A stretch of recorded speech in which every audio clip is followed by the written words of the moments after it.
Tuhan tidak sabar jawab doa kita. Tapi mungkin ada beberapa proses yang bagi Tuhan itu penting buat kita. Mungkin Tuhan sedang membentuk karakter kita, Tuhan sedang membentuk kerendahan hati kita, Tuhan sedang membentuk kesabaran kita. Dan itu diperlukan untuk berkat baru ketika kita terima waktu kita dipulihkan. It is the time for morning with the word. Puji Tuhan, selamat pagi, bergabung lagi di Morning with the Word YouTube channel saya, Mario Marcelo. Apa kabarnya pagi ini? Saya doa kita semua ada dalam berkat Tuhan, kita semua dalam pemeliharaan Tuhan, kita semua dalam keadaan merasa disayang oleh Tuhan. Atau jangan-jangan ada di antara kita yang sedang di masa penantian, sedang menunggu jawaban doa, sedang berjuang untuk sakit penyakit, atau mungkin ada yang sedang merasa terlalu banyak kesalahan di masa lalu. Tapi satu hal yang penting yang kita perlu ketahui bahwa Tuhan tidak pernah melupakan kita. Tuhan tidak pernah melupakanmu. Hanya karena kamu melihat situasi rasanya tidak bergerak, nggak ada yang bergerak, bukan berarti Tuhan tidak bekerja. Tuhan sedang bekerja di balik layar. Bahkan saya berani katakan, sorga sedang menyusun, sedang sibuk menyusun rencana tentang pemulihanmu, berkat yang akan datang tepat waktu di hidupmu. Karena sebentar kita akan belajar dari kisah anak bungsu yang pergi dari rumah bapaknya. Ini perumpamaan Yesus. Di Lukas 15 ada 3 perumpamaan. Perumpamaan yang pertama domba yang hilang. Lalu perumpamaan kedua dirham yang hilang. Perumpamaan ketiga anak yang hilang. Dan semua perumpamaan ini Yesus berikan untuk membuat kita mengerti bagaimana isi hati Bapa, isi hati Tuhan buat anak-anaknya, buat saudara dan saya. Dalam perumpamaan anak yang hilang, ada anak yang pergi meninggalkan rumah bapaknya dan membawa warisan atau berkat dari bapaknya, tapi dihabiskan. Dan kemudian di luar rumah bapak dia kekurangan, dia kehabisan segalanya.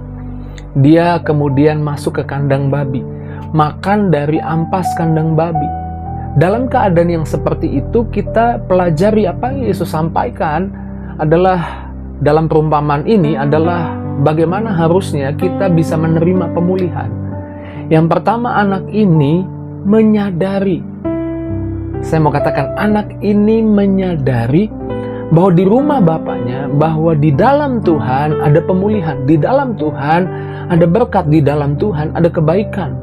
Yuk kita lihat ayat firman Tuhan di dalam Lukas 15 ayat 17 sampai 18. Lalu ia menyadari keadaannya, katanya betapa banyaknya orang upahan Bapakku yang berlimpah-limpah makanannya, tetapi aku di sini mati kelaparan. Aku akan bangkit dan pergi kepada Bapakku dan berkata kepadanya, Bapa, aku telah berdosa terhadap sorga dan terhadap Bapa. Kesadaran bahwa di rumah Bapaknya tersedia banyak kebaikan, itu yang mendorong dia pulang ke rumah Bapaknya.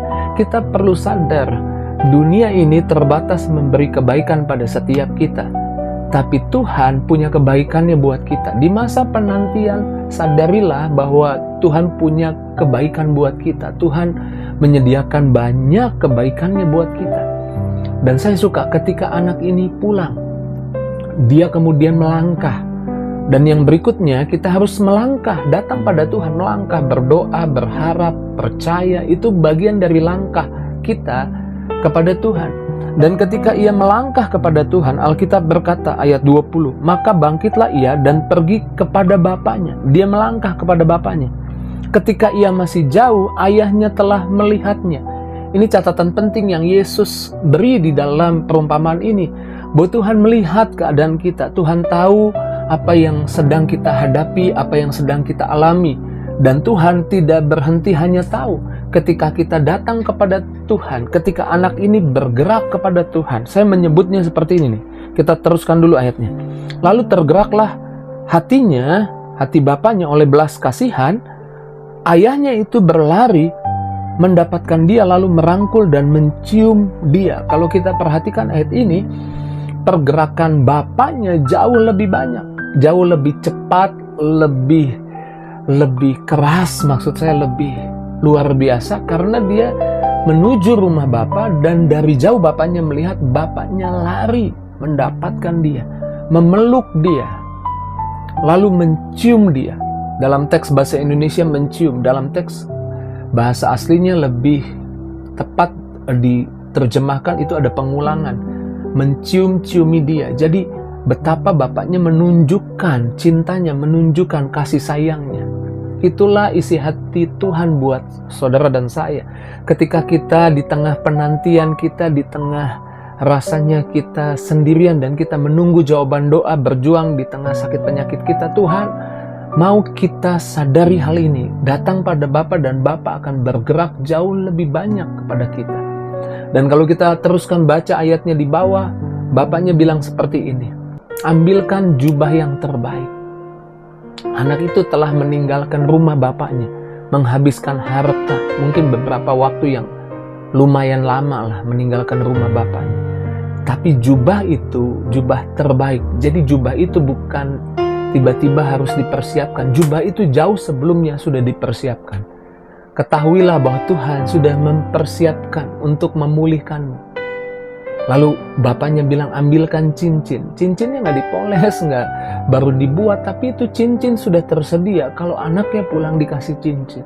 Kemudian diberikan yaitu alas kaki atau sandal. Dan itu tersedia semua. Lalu bapaknya bilang, mari kita berpesta, potong lembu tambun. Anakku yang hilang telah kembali. Inilah hatinya Bapa. Bisakah kita menangkap perumpamaan Yesus? Yesus mau kita menyadari inilah hatinya Tuhan.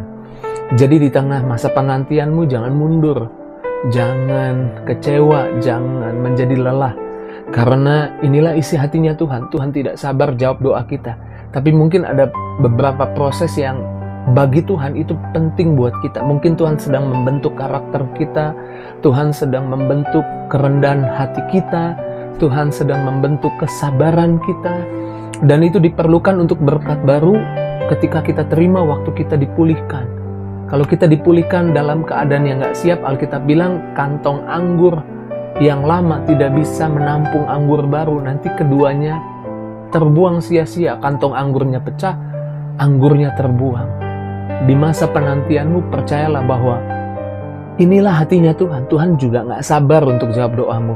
Tuhan gak sabar untuk menolongmu.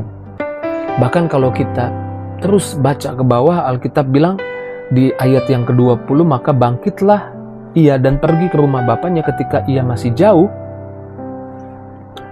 Ayahnya telah melihatnya, lalu tergeraklah hatinya oleh belas kasihan. Percayalah bahwa ada hati Tuhan yang bisa menggerakkan.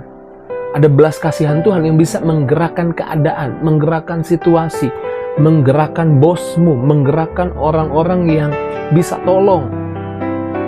Tapi ingat baik, Tuhan yang menggerakkan, bukan kita yang berusaha menggerakkan orang, tapi Tuhan yang menggerakkan ketika kita datang pada Tuhan.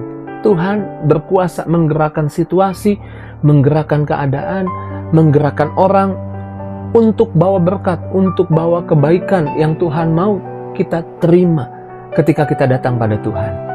Pagi ini luar biasa Tuhan menyemangati kita, Tuhan mendorong kita, menyingkapkan di hati dan pikiran kita agar kita sadar betapa baiknya Tuhan.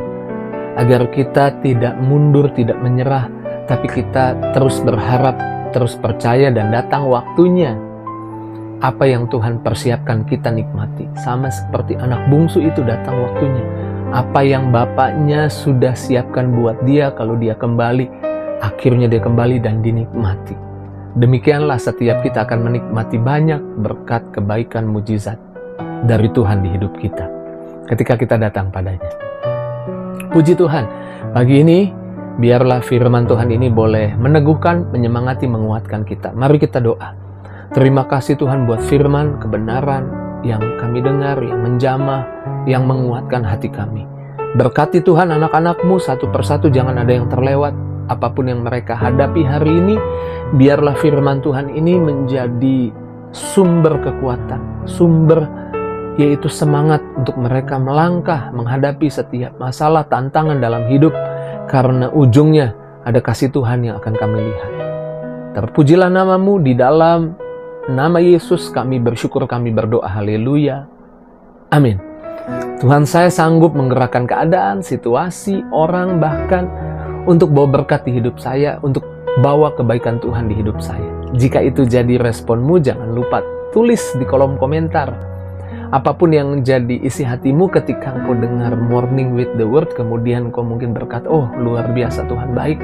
Tulis di kolom komentar, penuhi Morning with the Word dengan banyak tulisan, karena dengan cara saudara berkomentar, YouTube secara otomatis juga menyebarkan link ini kepada banyak orang. Dan jangan lupa, jika engkau diberkati Morning with the Word bahasan di pagi ini, bagikan kepada temanmu, sahabatmu, di grup WhatsAppmu, WhatsApp keluarga, di link media sosialmu. Terus maju dalam Tuhan. Tuhan berkati kita. Sampai jumpa lagi di Morning with the Word berikutnya. God bless you. See you.